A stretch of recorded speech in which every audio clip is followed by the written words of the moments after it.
Hola, ¿qué tal? Te damos la bienvenida a este espacio virtual de informática. El día de hoy vamos a hablar acerca de la tecnología empleada por los discos duros. Como bien definimos en los tutoriales anteriores, los discos duros son dispositivos de almacenamiento secundario y una gran cantidad de información puede ser almacenada de manera permanente. En inglés, normalmente vamos a ver las siglas HD, que significa Hard Disk, y en español, desde luego, se traduce como disco duro. Normalmente, los discos duros se encuentran ubicados dentro del gabinete de la computadora, salvo por aquellos discos duros externos que ya se encuentran disponibles en el mercado. Esta es la apariencia que normalmente vamos a ver en un disco duro externo y se puede conectar a través del puerto USB de la computadora. También te sugerimos investigar un poco acerca de las siglas RPM y qué relación tiene con el desempeño del disco duro. Pero te puedo adelantar en este momento que RPM significa revoluciones por minuto y hace referencia a la cantidad de vueltas que internamente un disco duro hace por minuto. Desde luego, entre más vueltas dé por minuto, el desempeño del disco duro va a ser mucho mejor. Es decir, podrá leer información o podrá escribir información mucho más rápido. Si destapamos un gabinete de computadora, podemos observar al disco duro. Normalmente tendrán una apariencia como esta, o bien acá se nota un poco mejor y podemos ver que está totalmente sellado y que tiene una conexión para el bus de datos y otra conexión para alimentarse a través de la corriente eléctrica.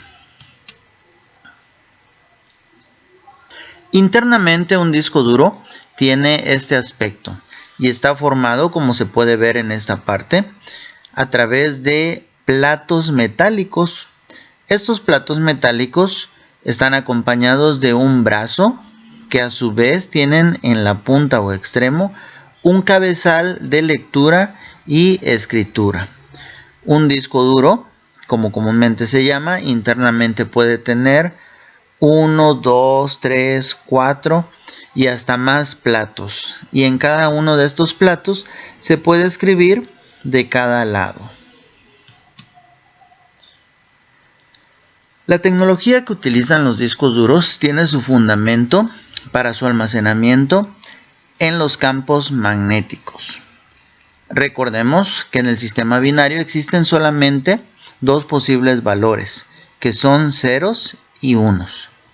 Y si hablamos de los imanes, también tienen dos polos, que serían los polos norte y polo sur.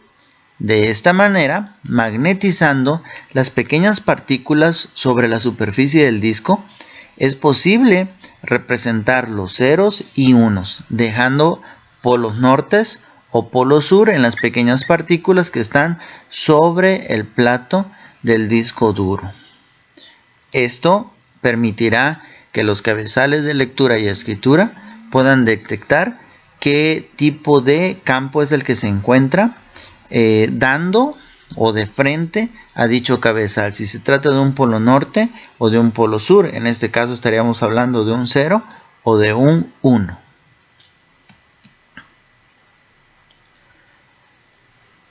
El principio está fundamentado en los electroimanes para el caso del cabezal de lectura y escritura.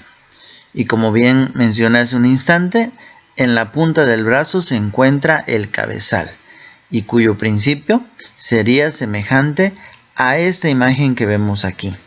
Posiblemente en secundaria hayas hecho una práctica donde se toma un pequeño metal o un clavo, se le pasa un alambre de cobre alrededor enrollándolo y los extremos del cable se conectan a una batería.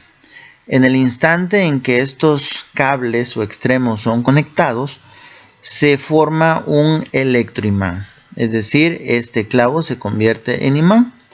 Y en la medida en que soltemos o separemos la conexión a la batería, este imán se pierde.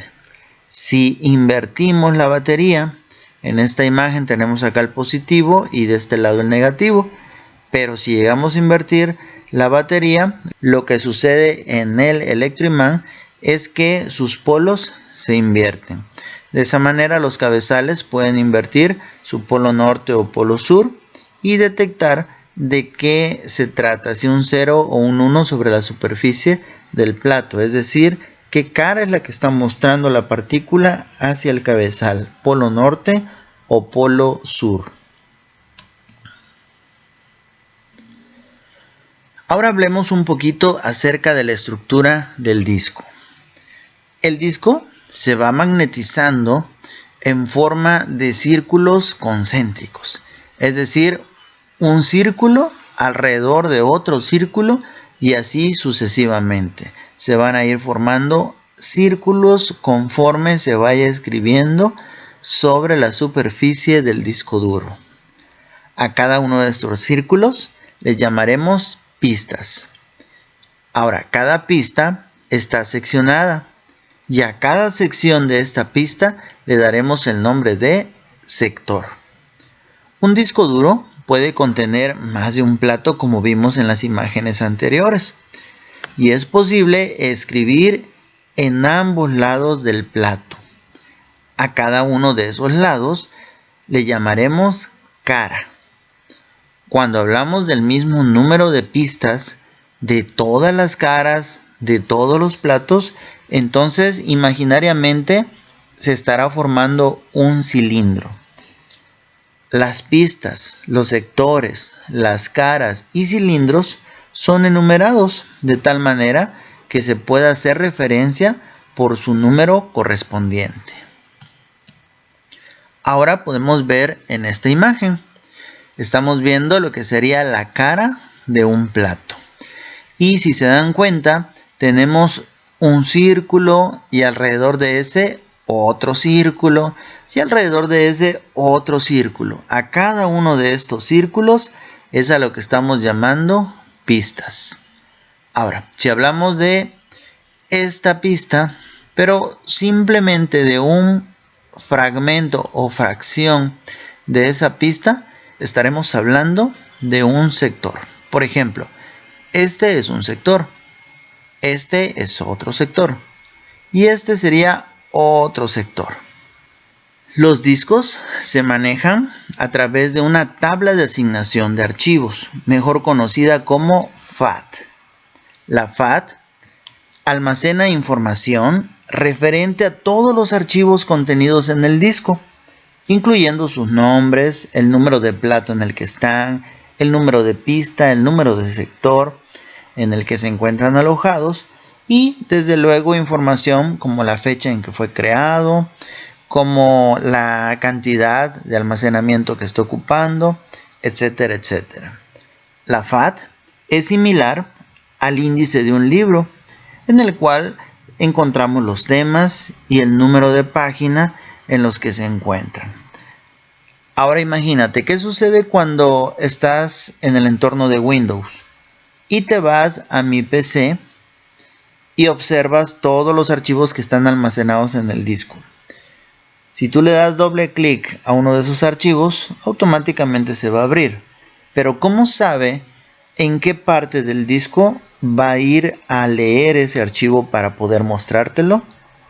La respuesta está en la FAT, puesto que al darle doble clic inmediatamente el microprocesador consulta la FAT del disco duro, checa en qué plato está, en qué cara, en qué pista, en qué sector, e inmediatamente el cabezal de lectura y escritura va hasta ese lugar para empezar a leer el archivo que tú necesitas. Ahora déjame decirte que para ensamblar los discos duros se habla de los cuartos limpios. Existen piezas sumamente delicadas al interior de un disco duro. Tal es el caso de los cabezales de lectura y escritura, que son ensamblados con la ayuda de un microscopio. Y este proceso se realiza en los cuartos limpios, libres de toda partícula de polvo. Como puedes observar en estas imágenes, se ven a las personas totalmente cubiertas, totalmente equipadas con microscopios, con herramientas especiales para ir ensamblando los discos duros, ya que ninguna partícula de polvo debe entrar al interior de estos discos, pues si llegara a atravesarse una partícula de polvo entre el cabezal y el plato, sin duda ese plato se rayaría.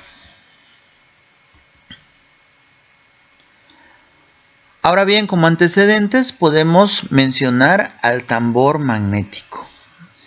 Lo que antes se escribía sobre la superficie de un cilindro, ahora se hace sobre la cara de un plato.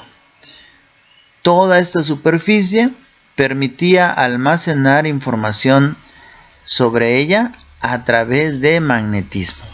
Se iba magnetizando toda esta superficie, cada una de sus partículas se iba magnetizando, dejando polo norte o polo sur. Ahora, si puedes observar acá como pequeñas líneas, prácticamente lo que estamos viendo es lo que ahora serían las pistas. Y no observamos acá un brazo que se vaya deslizando hacia un lado o hacia otro y un cabezal de lectura en el extremo o punta de ese brazo, sino más bien existían muchos cabezales de lectura y escritura, de tal manera que conforme este cilindro iba girando, estos cabezales de lectura y escritura iban haciendo su trabajo. Aquí podemos observar uno de los primeros discos duros que aparecieron. Podemos ver que es el mismo principio, pero desde luego a una escala mucho más grande y mucho más burdo. Ahora, después de los discos duros, aparecieron los llamados discos flexibles. Los últimos que se usaron fueron estos, llamados discos flexibles de 3,1 o disquetes de 3,1, y se refería a que podían medir 3,5 pulgadas. Antes de estos discos existieron también los discos de 5,25 y era porque medían 5,25 pulgadas. Y anteriormente surgieron los discos flexibles de 8 pulgadas. La capacidad de almacenamiento de estos disquetes era muy mínima. Por ejemplo, hablar de la capacidad de estos disquetes de 3,1 era de hablar de 1.2 megas, cuando el día de hoy una fotografía te puede ocupar 3-5 megas tomadas desde un celular, o una canción en MP3 normalmente te estará ocupando unos 4 o 5 megas. Ni siquiera cabía en un disquete de estos. Estos discos ocupaban la mitad de la capacidad de estos. Si esos eran de 1.2 megas, aquí estaríamos hablando alrededor de 600 kilobytes. Seguramente te has preguntado por qué tu computadora con el tiempo ha ido alentando su desempeño. Es decir, antes podías leer tus archivos, podrías abrirlos de una manera mucho más rápida y actualmente tu computadora tarda más tiempo para hacerlo. Esto se debe a la fragmentación que está teniendo tu disco duro. Como puedes ver, tenemos diversas imágenes acá. Esta imagen nos está representando a un disco duro cuya información se encuentra almacenada de una manera bastante óptima. Es decir, cada color representa a un archivo y podemos ver que ese color se encuentra de manera continua. Tal vez acá en dos partes, pero podemos decir que de manera continua. Ahora bien, el disco duro que tenemos acá nos muestra cómo se ve un disco cuando su información se encuentra fragmentada. Es decir, lo que podemos ver acá, digamos de color verde, representa un archivo, pero vemos que la información no está almacenada de manera continua, sino que se encuentra una parte acá, otra parte por acá, otra parte acá, otra parte acá. Lo mismo sucede si nos fijamos en el color rojo. Este color rojo nos está representando a un archivo que se encuentra también segmentado, fragmentado por la superficie del disco. El problema aquí es que cuando querramos leer ese archivo, el cabezal de lectura y de escritura tendrá que moverse hacia un lado y hacia otro, buscando los fragmentos de ese archivo para poder cargarlos y ser ejecutado. Ahora, ¿por qué se fragmenta un disco? Bien, resulta que muchas veces grabamos información, pero con el tiempo esa información es borrada. De esa manera van quedando espacios en el disco. Ahora, cuando queremos grabar información que ocupa cierto espacio, lo que va a hacer el disco es ir rellenando esos espacios, como por ejemplo vemos que acá se representa parte de un archivo, aquí la otra parte, aquí la otra parte y aquí la otra parte.